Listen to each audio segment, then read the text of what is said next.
নমস্কার দর্শক বন্ধুরা, আপনাদের সকলকে স্বাগত জানাচ্ছি রেফ স্পোর্টস বাংলার এক নতুন উপস্থাপনাতে। আমি সোমনাথ এই মুহূর্তে যুবভারতীর বাইরে দাঁড়িয়েছি, কারণ আগামীকাল ইস্ট বেঙ্গল নামতে চলেছে মোহামেডান এসসির বিরুদ্ধে, এবং যে মিনি ডার্বি, বহু অপেক্ষিত যে মিনি ডার্বি আমরা দেখতে চলেছি আগামীকাল। কারণ 21 তারিখে যেই ম্যাচ হওয়ার কথা ছিল সেটা কিন্তু হচ্ছে আগামীকাল 23 তারিখ, এবং সেখানে ইস্ট বেঙ্গল তাদের জন্য কিন্তু একটা বড় চ্যালেঞ্জ, একটা বড় পরীক্ষা আপনারা বলতে পারেন। কারণ ইস্ট বেঙ্গল এই মুহূর্তে কিন্তু তাদের যে গত 3টে ম্যাচ আছে সেখানে 7 পয়েন্ট ইতিমধ্যেই হারিয়ে ফেলেছে, কিন্তু একটা বাড়তি অক্সিজেনও আছে, যেহেতু মোহনবাগান এবং জামশেদপুর এই দুই দল যারা নিয়মিত ভালো খেলে এসছে এই সিজনে, এই আইএসএল সিজনে, তারাও কিন্তু তাদের লাস্ট দুটো ম্যাচে পয়েন্টস ড্রপ করেছে। অর্থাৎ ইস্ট বেঙ্গলের জন্য কিন্তু ম্যাচ শুরু হওয়ার আগেই বা ম্যাচে নামার আগেই কিন্তু একটা অ্যাডভান্টেজ ইতিমধ্যেই পেয়ে গেছে, এবং আগামীকালের যদি ম্যাচ তারা জিততে পারে সেখানে কিন্তু যে পয়েন্টের গ্যাপ মোহনবাগান এবং জামশেদপুরের থেকে যে পয়েন্টের গ্যাপটা আছে সেটা কিন্তু অনেকটাই কমে যাবে, এটা কিন্তু এক কথায় বলাই যায়। এবং আজকে প্রেস কনফারেন্সে কি বলেন হেড কোচ অস্কার বুজেন, কি বললেন প্রাপসুকান সিং গিল, সেই সব নিয়ে বিস্তারিত একটা জিস্ট বলবো আপনাদেরকে এই প্রতিবেদনে। তো শুরুতেই অস্কার বুজেনের যদি কথা বলতে হয় তাহলে তিনি কিন্তু বদ্ধপরিকর। তার দিকে প্রশ্ন ছোড়া হয় যে কনসেন্ট্রেশন ল্যাপস কি কোথাও না কোথাও ইস্ট বেঙ্গলকে ভোগাচ্ছে, তিনি কিন্তু এক কথায় বললেন যে একদমই না। যেরকম আমরা সিজনের শুরু থেকে ছিলাম, কনসেন্ট্রেশন কিন্তু একদম আছে প্রত্যেকজনের মধ্যে, এক ফোঁটাও কনসেন্ট্রেশন ল্যাপস হয়নি, এবং প্রত্যেকেই কিন্তু বদ্ধপরিকর আগামীকালের ম্যাচ জেতার জন্য। কারণ এই যদি 3টে পয়েন্ট ইস্টবেঙ্গল পেতে পারে তাহলে কিন্তু আবারও যে লিগ শিল্ডের দৌড়ে, সেই লিগ শিল্ডের দৌড়ে কিন্তু ইস্টবেঙ্গল আবারও চলে আসবে। যদি অস্কার বুজেন এই লিগ শিল্ড ওয়ার্ডটা ইউজ করেন না, তিনি অবশ্যই বলেন যে আমরা একটা বেটার রেজাল্টের জন্য কিন্তু এই 3 পয়েন্টটা খুবই গুরুত্বপূর্ণ আমাদের এই বেটার রেজাল্টের জন্য, এবং সেই জন্যই কিন্তু ইস্টবেঙ্গল আগামীকালের ম্যাচটা অবশ্যই জিততে চায়। এবং যখন সমর্থকদের কথা জিজ্ঞেস করা হলো অস্কার বুজনকে, তিনি কিন্তু বলেছেন যে ইস্টবেঙ্গল সমর্থকরা, তিনি যেটা বারবার বলে থাকেন যে ইস্টবেঙ্গল সমর্থকরা দেশের শ্রেষ্ঠ fan base, the best fan base of India, তিনি এই কথাটা কিন্তু বলতে থাকেন।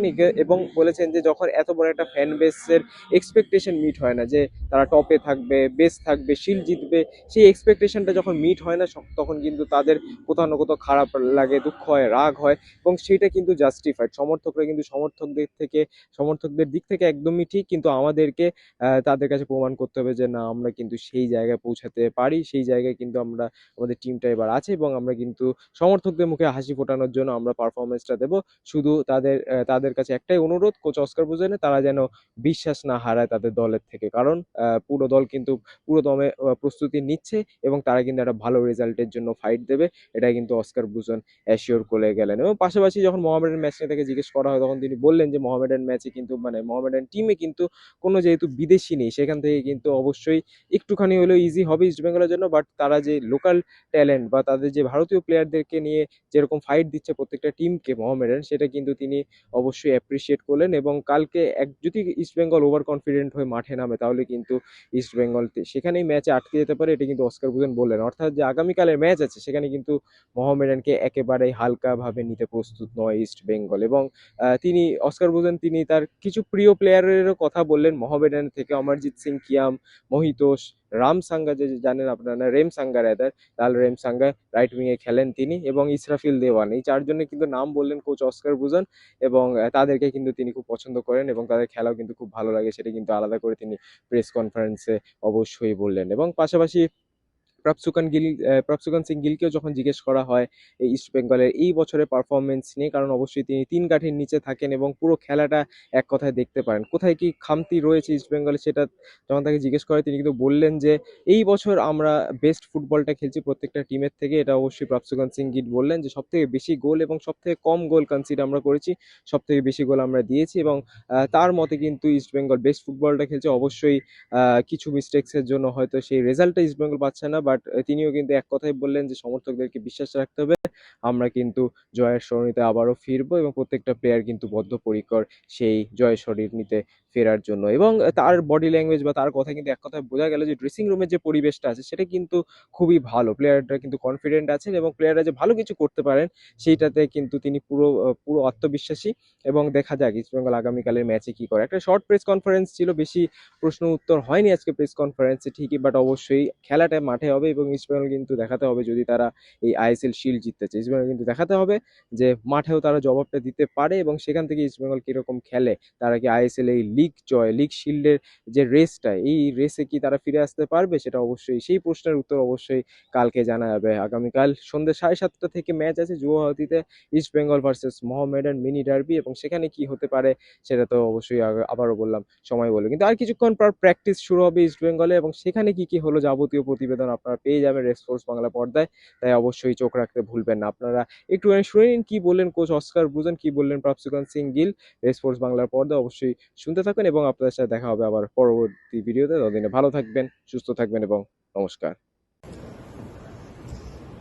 We need to tell a story outside the fans, the motivation, the focus, the attention, what's going on in the dressing room.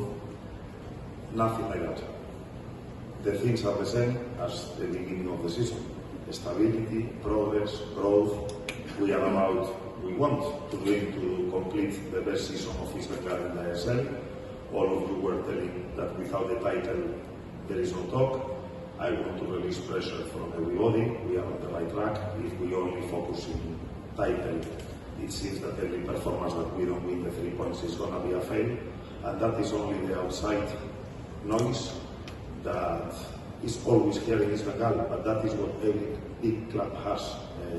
We like it, we feel it, and we use it as we already watch the action, we talk. Actually, there is also a component of luck that was not on our side.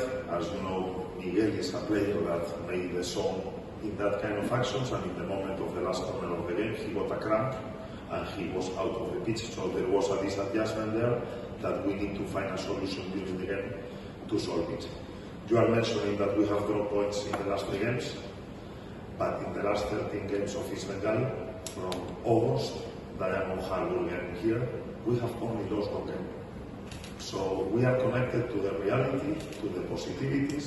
The team is doing pretty well.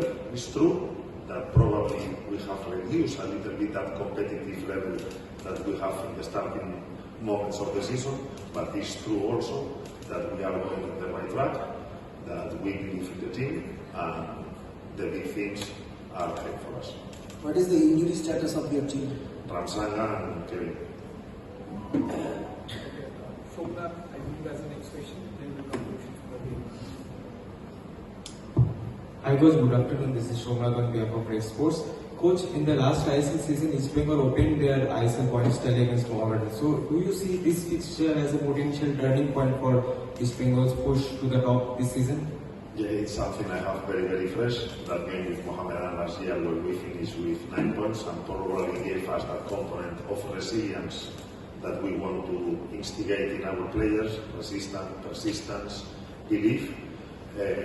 That was a turning point for us.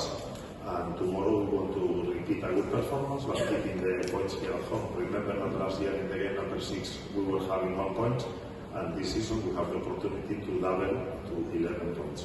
So in that we are focused. As I said, all the week has been to work together with the players in that tactical, especially that tactical things that has penalized us. So there we are, and yes, let's see if tomorrow we can get the 3 points and go to the FIFA break in a good position to recompose, to reloop, and to go for the last stage of the season in a good position.